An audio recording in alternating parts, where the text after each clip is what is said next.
Bardella, USA Today columnist and former Breitbart News spokesman, join me now. Kurt, as someone who is at Breitbart, what were you thinking when you read that?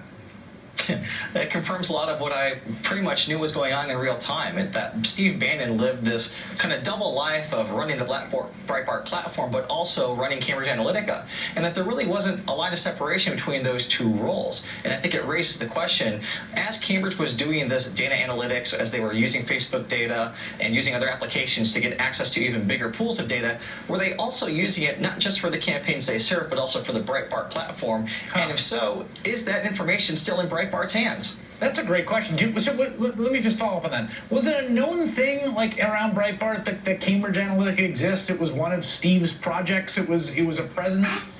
I think as time went on, it certainly became that. And part of the reason why I know that is at some point when reporters first started looking at Cambridge as they were doing work with Ted Cruz, Bannon tried to get me to work with Cambridge and actually set up a meeting with me and Alex Nix. I talked to him one time in person, and that's when I realized how intimately involved Steve was in that process. I wasn't aware until that moment that he was the one running the show, that he was on the board, that he was in a position to actually make decisions and really direct Alex Nix on what he should do, who he should work for, who he should work with, how he should handle different inquiries coming from the media. And it was kind of that realization, wow, you're not just running Breitbart, but you're also running command and control for Cambridge. There's this fascinating little data anecdote that data firm met with Lukoil, which is a Russian firm. The firm's employees had contacts in 2014, 2015 with executives from Lukoil, a Russian oil giant. Lukoil was interested in how data was used to target American voters, according to two former company insiders, which really makes you go, huh?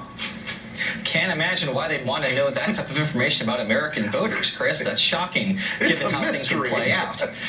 Really has you ratcheting your brain. I mean, I think we're seeing the symptom here of this, really Steve Bannon and the Mercer money, and how the tentacles reach into so many different buckets, and how ultimately over time they all intersected with one another. Really, I think that ultimately Alex Nix, much like Steve Bannon, they were running a con. And Rick's absolutely right. You know, it's kind of the old adage that success has 1,000 fathers and failure is an orphan. And because Trump won, a lot of people were walking around taking credit to try to explain what many of us saw as the unexplainable. And off of that, they tried to build this business. They've gone around the world pitching different countries and really taking advantage of people's ignorance about how social media data analytics actually work to enrich themselves. It's the same hustle that Steve Bannon's done. It's the same hustle now that Cambridge has done. And at the end of the day, as Rick says, we often see that they end up coming up a lot short of what they promised that they can deliver to people. And we'll find out as the investigation continues what exactly was underneath the hood, which we still don't really know. Rick Wilson and Kurt Bardella, thank you.